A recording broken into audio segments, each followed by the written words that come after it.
They called him the boy with the broken brain.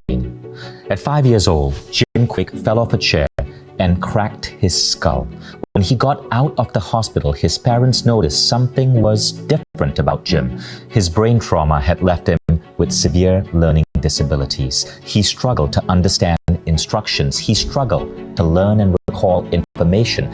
He couldn't read as well. The more he tried to keep up, the more he began to feel left behind. He even heard his teachers call him the boy with the broken brain. Jim was devastated.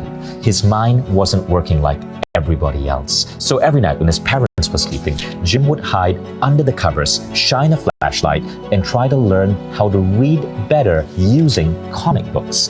His favorite comic was the X-Men, not because they were the strongest or the fastest, but because they didn't fit in.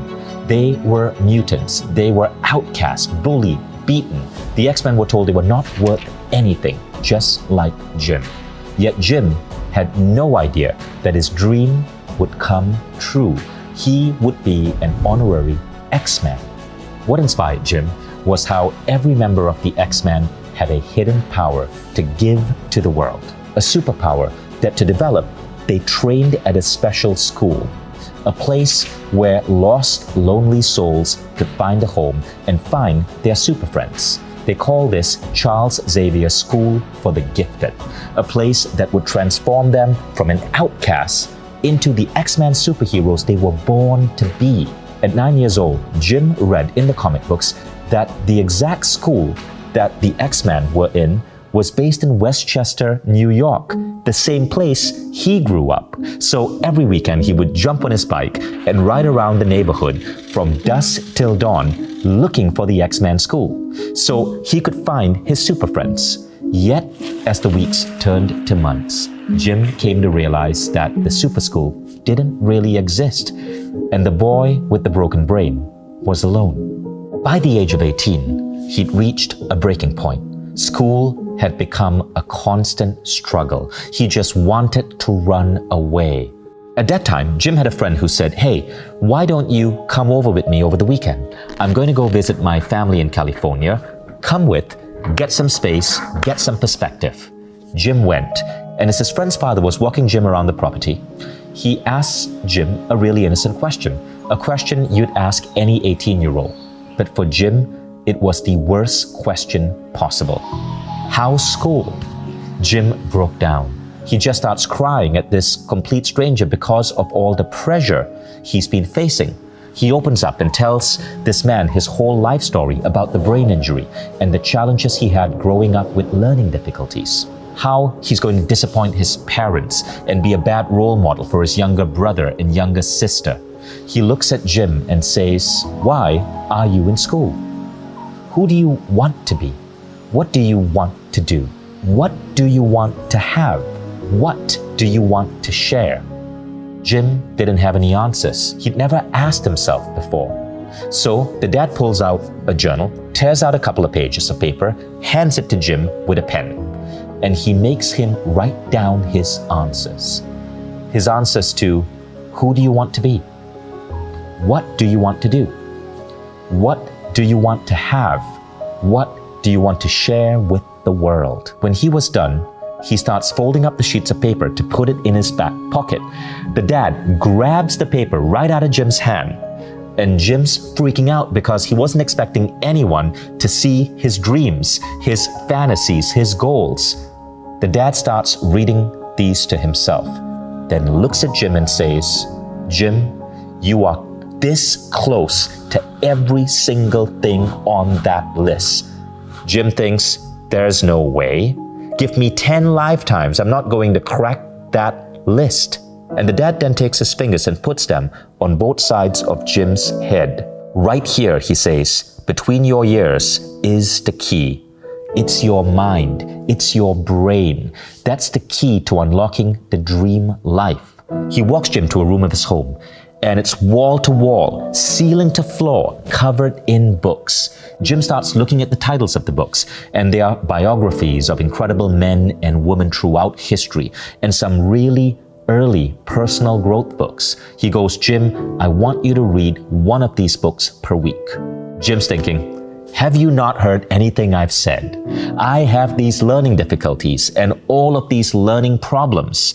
And suddenly, as if sensing his thoughts, the friend's father stops and he pulls out all of Jim's goals, dreams, his bucket list, if you will. This time, he starts unfolding the paper and reading it to Jim, his goals, his dreams, out loud. And there's something about hearing your dreams coming from a stranger's voice, enchanted out into the universe. It shook his spirit. It shook his soul. Inspired, Jim goes back home and commits to reading one book per week. Yet, as the books start piling up, Jim still finds himself struggling to learn, struggling to remember, struggling to focus and concentrate.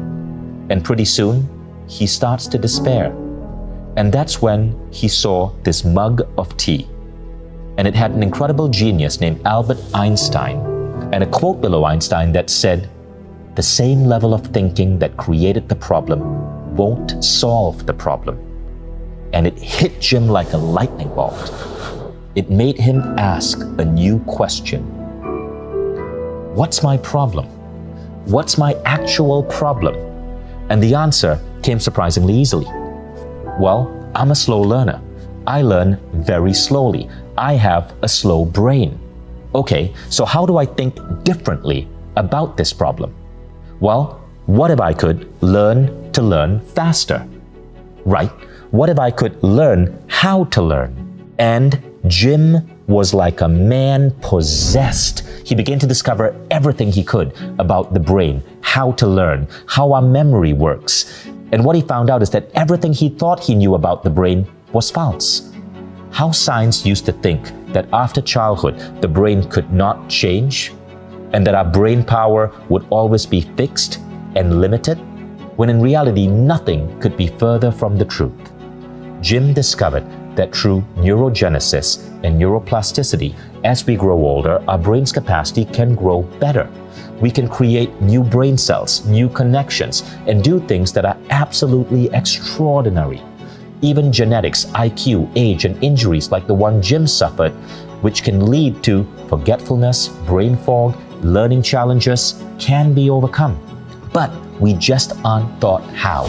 If anything, we were taught a lie that our brain power is predetermined. But the truth is that there are a handful of tools, tips, tricks, and mental training protocols that anyone can easily learn that can give you seemingly superhuman cognitive abilities. Memory, problem solving, creativity, rapid learning, recall, speed reading, optimal brain states. One by one, Jim mastered them all. And the more he learned about how to learn, the faster he was able to learn. In fact, his progress was exponential. Over the next few years, he refined his skills, developed his own curriculum, and began to share his secrets of his success. Fast forward to today, and Jim Kwik is now the brain coach to some of the leading minds on the planet. People like Bill Clinton, Oprah, Richard Branson, Larry Page, Will Smith. And for almost 3 decades, Jim's been teaching students worldwide, including Fortune 500 CEOs and Hollywood celebrities, to improve their memory, read faster, and study effectively. Things that school never taught them, like how to be more creative, how to solve problems with lightning speed, how to focus like a laser or become hyper-productive, what to eat to maintain optimal brain health as you age, the daily habits and routines to keep your mind operating at its sharpest level, how to fix forgetfulness so we can remember everything from speeches we have to give to important facts and figures, new vocabulary and terminology, daily tasks, even learning how to remember names so that you can open doors to some of the most important and incredible opportunities. Just like it opened the doors to lead Jim to this incredible photo. Here's Jim to tell this amazing story. So I remember this person's name, and that led to me speaking at 20th Century Fox for this chairman of 20th Century Fox and his executive team. And so I did my very best talk, and I don't know what it was, because I was in this playful state. It was a Friday, and walking into the boardroom, you saw like pictures of like Avatar and Star Wars. It put me in that state, right? And what happened was, It was my very best presentation, and afterwards the chairman looks at me and says, Jim, I want to give you a tour of the 20th Century Lot, and it's a closed lot in Hollywood. And when we were walking around the film sets, I noticed there was this movie poster of Wolverine, and I was like, oh, I can't wait for that new movie to come out. And he picks up his phone, and 5 minutes later, I'm in the Fox Theater with 3D glasses watching Hugh Jackman fight all these super ninjas. I mean, it was amazing. And afterwards, he's like, Jim, how was the movie? And I was like, oh, it was so good, thank you so much. It was like, you don't know this, but I grew up with learning challenges and I couldn't read as a kid.